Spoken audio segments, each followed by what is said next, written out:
Right, so hello viewers and welcome back to our Let's Play of Star Ruler 2. This will be episode 3 with me, PPGchu. So, coming off the last episode, and for those who are wondering, the reason that I haven't been releasing, say, like a lot of episodes is namely the fact that up until this point, my save file had crashed every single time that I tried to load up this particular game. Namely, this fleet here just would always fly away. It drift in space and I couldn't issue commands to it. Everything else seemed to be fine, but there was some sort of gap in the programming there, and apparently it's not only me who has been having these issues, but yeah, there's some problems there that I think they had to work out, and I decided to switch my game from the regular branch of the game to the experimental, with a beta branch, if you will, on Steam's little property menu there, and the game received an update sometime around 12 o'clock today, and so far it seems to be running.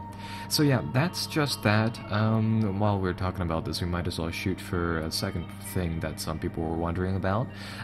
Yeah, so anyhow, as some of you guys may have noticed, the amount of money that I have, it doesn't stack up. It clears every 3 minutes or whenever that timer finishes.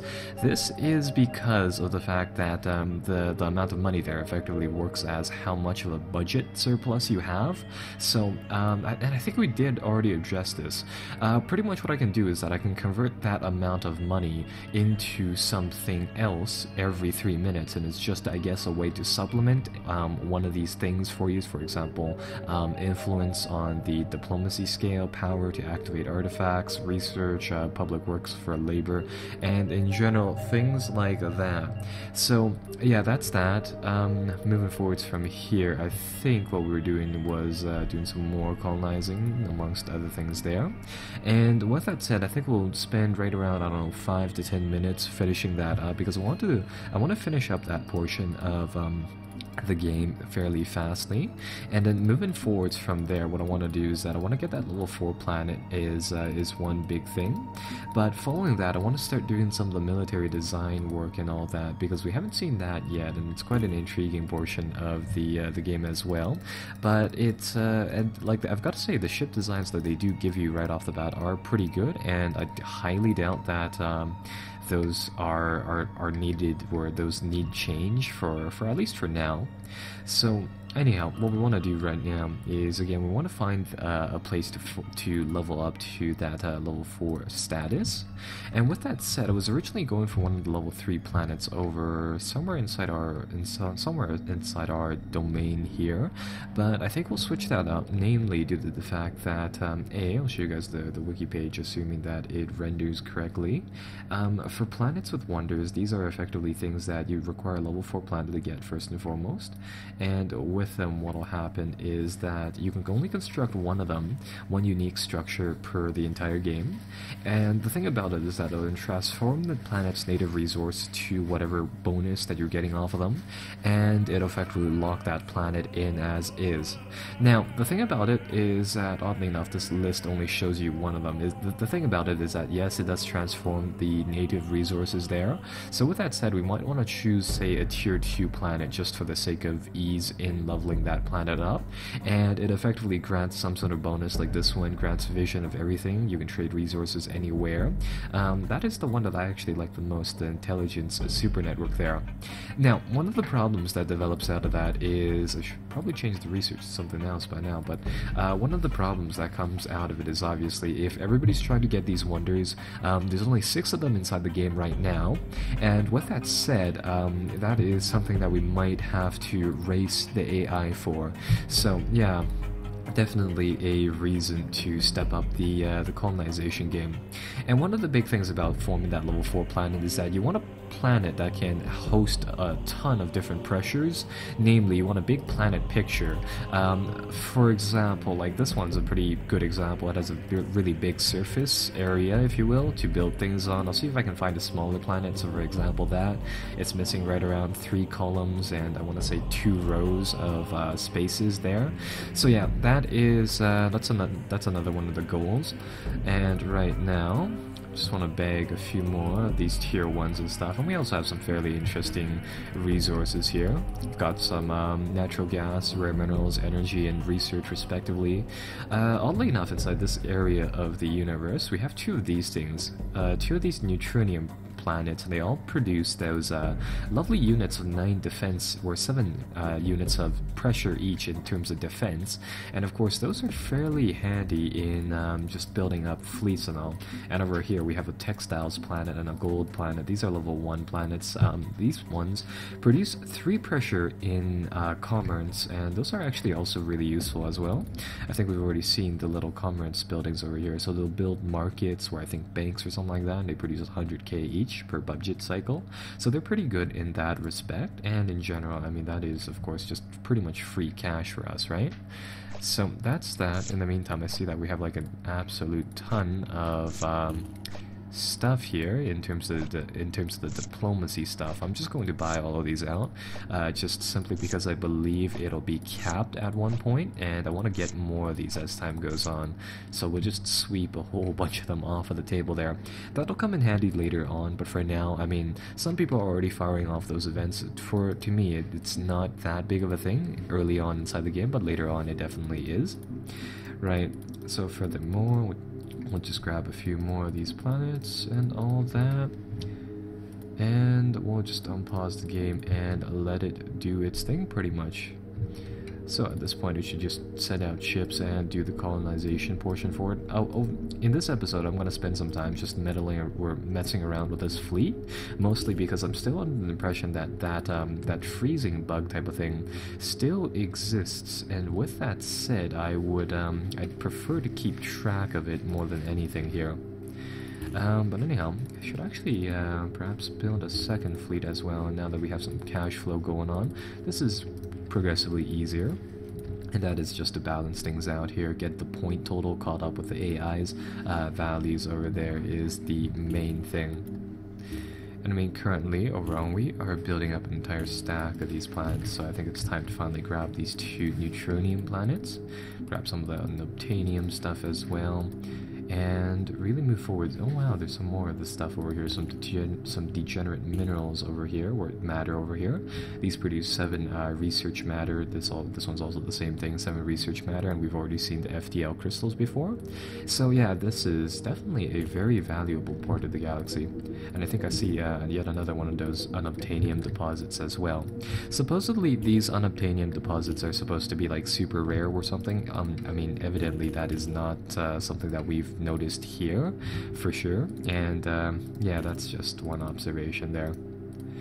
So speaking about that, I'm not really sure whether or not we would want to say level up these neutronium planets to level 4 status, because I kind of want to keep them. I want to keep them for another purpose. I want to make one super support ship making planet as well.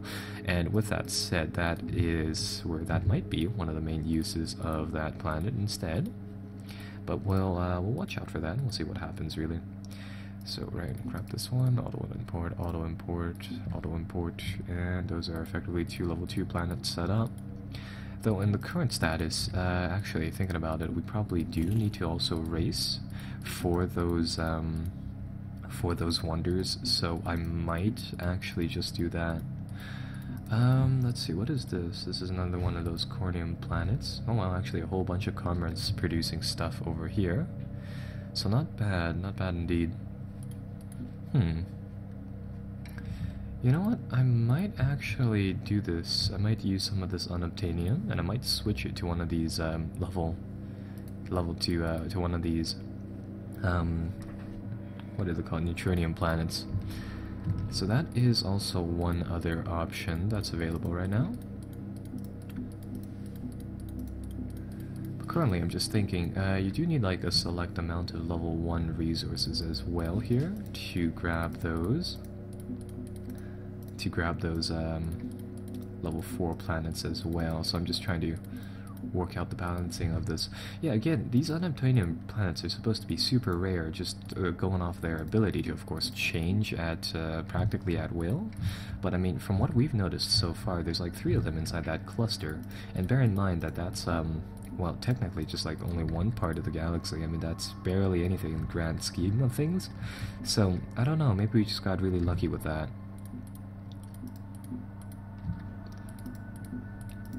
But anyhow, more superfluous colonization. There we go. So that should set up a few more of these places.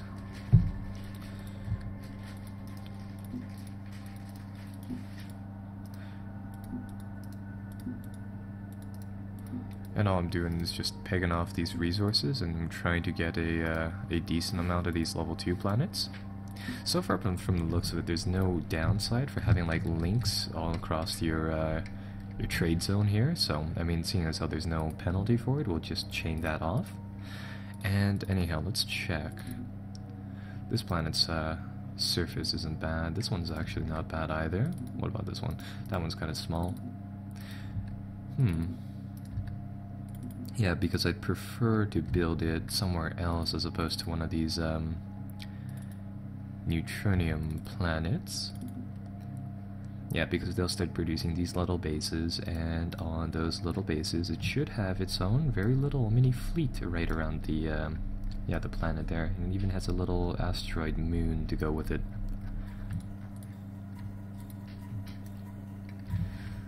So yeah, that's that. Thinking about it right now, it looks like we have exactly what we need to build a level 4. So with that said, let's do that. Actually, this explosives planet is actually really good for that, but then again, it's also a defense one. Still just checking for one of these. We can also use one of the unobtainium planets as well, mind you. And we can just clone it into something else. But they don't look as though they are either, they don't really look like they're too great here. So, let's see. You know what? I think we should just pick one and go for it anyhow. So with that said, I think we'll just lock in one of these. I mean, either way, it's going to produce support ships. It's just that I would prefer it if they if they produced it somewhere else. So right, I'm just going to make a bit of an arbitrary decision, but we're going to plug it down here on Arca 3. So currently it's level 2, so that makes it slightly easier. Well, we're going to import 1 unit of food to it, we're going to import 1 unit of drugs as well, and that should satisfy all the level up requirements, and there we go, now it's a level 3. So yeah, those drugs can function as a multi-role type of leveling up thing, but you can only use it once. Can act as a substitute for any one resource needed to level up. Effect only works once per planet, so you can't do it twice. So moving forwards from here, we're going to need another unit of food. That's easily taken care of. And then we're going to need 3 level 3s. So let's do titanium, 2 commerce, 2 units of textile, so easy enough. And that meets all of them. And seeing as how this is one of those neutronium producing planets, we might as well just make this a defense supergiant. So I'm going to import another unit of neutronium to it. I'm going to use one of these unobtainium planets to clone it into itself. So I'll pause the game, it's going to switch over, import twice, import once again, that sets it up, and then we can queue export to it. Thinking about it, actually, that doesn't really make any sense since it's the same type. It might not meet the requirement, seeing as how the planet technically already produces some of it. Overall, that's not a terribly big problem. We can add some of this degenerate matter, and that should max. Oh, hey, that actually, it looks like it did work out. It looks like, it did meet the requirement, so now it's a level 4 planet as such. And after some time, I believe, then we get the ability to build that wonder. So yeah, and then it gets its own lovely little icon here, and it is, it's already producing that little fleet for it as it goes along. So yeah, that is pretty much just colonization at a glance here. The thing about it is that this wonder button should be enabled by now. I checked that up earlier, but unfortunately it doesn't seem to be working. That might just be because of the fact that either it doesn't say have enough population, or alternatively all of the wonders have already been taken there.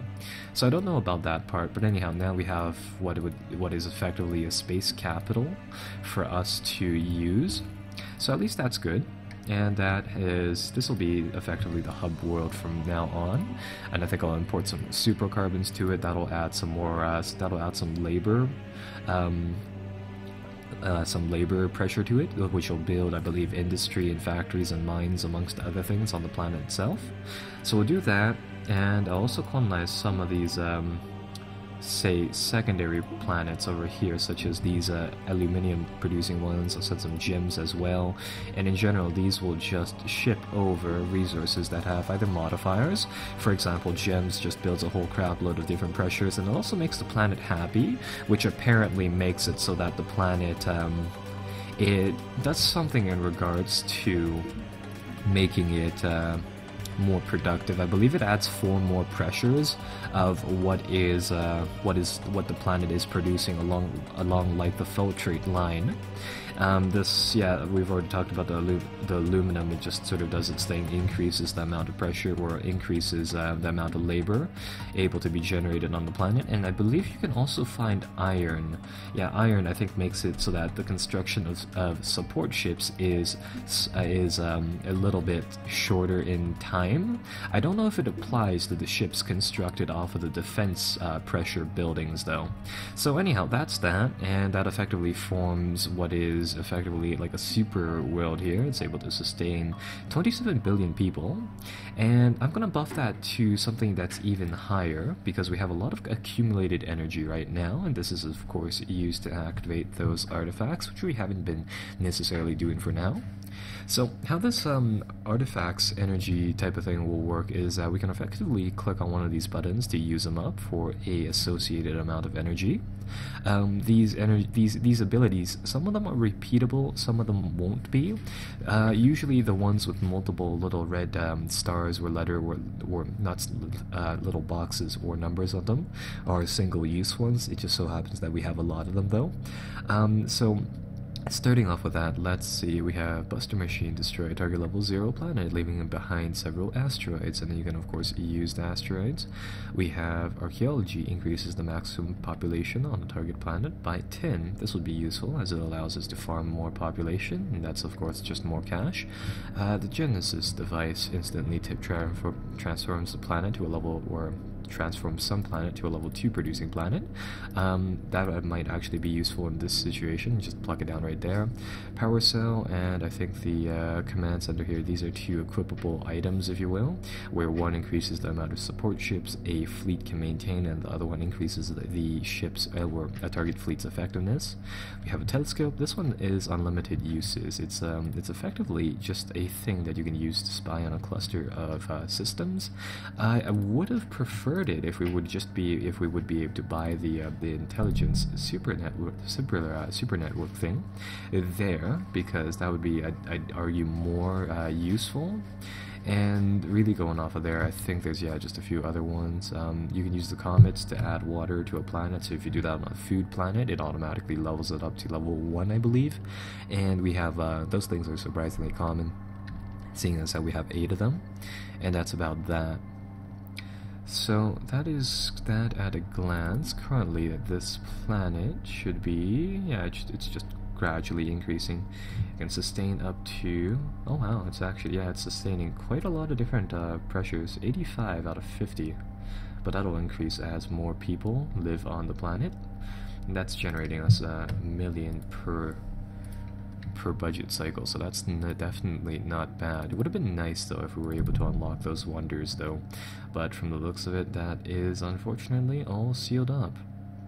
Right, so I mean, moving forwards from there, let's see what else we can do. So one thing I really want to see on this planet is some of those labor structures being built upon it, because from the looks of it, there's finally some industry is appearing, but that might take some time.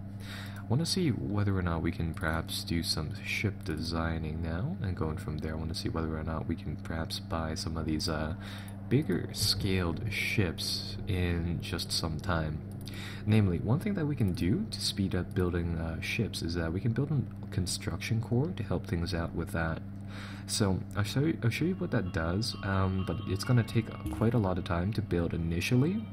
So yeah, that is just one of the side effects of it. And this is where we can really just begin playing around with the ships and stuff inside the game. So that's going to gradually build. I'm assuming that it's going to take less time as more and more of these pressure buildings are being built on the planet itself. So we'll just let that go, and I'm actually going to do this. I'm going to fire off these arcology abilities here. It allows the maximum population on target planet to grow by 10 billion, so we'll put it down there, so that'll increase the cap. And in general, that's just because I want to have more people on this pseudo capital type of thing here. And would you look at that, it's producing like a tiny mini stream of these beam ships for us already. So right, those things are going to be under construction for now, and once they finish, we can then of course mess around with them. So I'm going to wait until then, and in the meantime I'm going to see whether or not we can do some more building here and there. So namely, I'm going to grab a few more planets here. We can grab some spice, I guess I will. Some food, because we need a lot of that.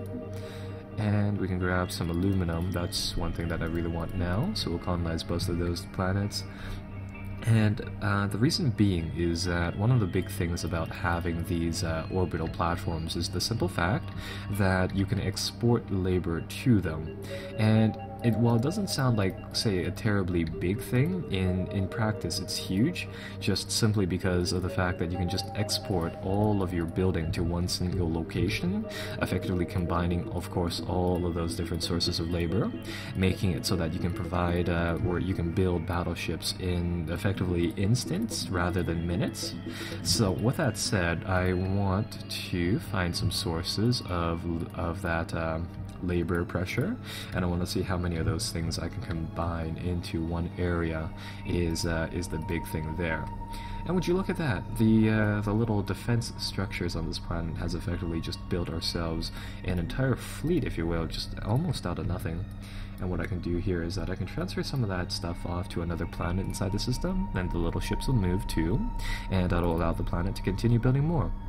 Whereas in reality, if we tried to build all of those support ships, that probably would have costed us a good amount of money. But since the AI is, of course, taking care of that, that is practically an instantaneous, rather just a gradual process that does its own thing there. And anyhow, it looks like inside the in-game terms, those 10 minutes are almost up, so at least that's good. And would you look at that, the ships, it will actually fill up the entire system's ships all on its own, so that's rather neat. Right, so moving forwards from there, now we're getting a good source of these secondary pressure buildings. And what I'm going to do with these is that we need to, yeah, these planets themselves, the level 0 planets, they themselves cannot, they can't actually utilize the pressure values as effectively as some other planet. So we're going to send them off to this level 2 planet here, and we're going to let this be a sub-hub of labor. So hopefully what will happen now is that now that it's getting more labor in terms of different pressure or different pressures here, it's going to build hopefully a few more of those factories for us to use in the long run, and that'll be really just that. And let's see, perfect, we found another one of those neutronium planets. Would have been nice if they brought the feature to pin planets onto your overview, because I would really like to pin all of the defense producing planets onto my overview here, and also all the labor producing ones, so that we can build some truly monstrous ships like that. Speaking of building ships, yeah, this construction core should be finished. The only thing about it is, where exactly is it? Sometimes you can build these structures in orbit of these planets, and these planets, mind you, will actually move around, or sometimes they just stay in space, and you can build these in deep space as well, I believe, provided that you had like some sort of construction game coming off of the first game. Right, so anyhow, this is the construction core building. I believe I can open up some sort of panel like that. So yeah, the construction core here has a maintenance cost of 200 grand per 3 minutes. It produces 3 labor on its own, and well, the thing about it is that you can planets can export their labor to it there. You can export resources to that construction core as well to increase labor generation by the minute, and in addition to that you can export miscellaneous resources just to there, and each and every single time you do that it effectively stacks up. So what we can do with this construction core is we can nab it, we can pause the game first and foremost, take a note of how long it takes to build the largest ship inside our group of systems here. So a Titan size 200 takes 26 minutes and 40 seconds to build this thing by itself, and what I can do from it is that I can grab the construction core, or hopefully grab the other things, and what I can do here is that I can export all of the labor we currently have to this planet just as is. And what will happen here is that now, as opposed to that 26 minutes, that drops down to 1 minute 57 seconds. And going off of what I believe the game is trying to tell us, if we say export, I'm not really sure if you can export food to it, because technically, I mean, the different food supplies are of course different types, but we'll try. So if we export food and water to it, that should bump it up even further. We're just going to check that. And yes, it does. That bumps it up to 50 or 41 labor per minute. That's, from the looks of it, still stays at 1 minute per 1 minute and 50 seconds to build that thing. I'm going to try to see whether or not we can get that to even lower. Let's see. So once we import electronics, let's see. Maybe I need to unpause the game to see it. So that bumps it up to 77 labor. If I import the spices, or let me see if I can import different types of food. Oh, that actually does work. Alright. So from the looks of it, yeah, the stacking bonus so that each imported resource increases labor generation by 125 actually comes in pretty, it's actually pretty handy there. So from the looks of it, I mean, in each and every single individual water and food resource sums up to one thing. I'm not really sure what these affinities are, but from the looks of it, yeah, we can stack that up, and now to build a single Titan, the largest ship that we can build right now, it'll only take 40 seconds too, and I could in theory import the drugs and the spice to it, but I think these are a little bit more rarer resources which we might use on planets, so yeah, it's definitely a nice way to speed things up like such. And well, with that said, that definitely opens up some more possibilities to us.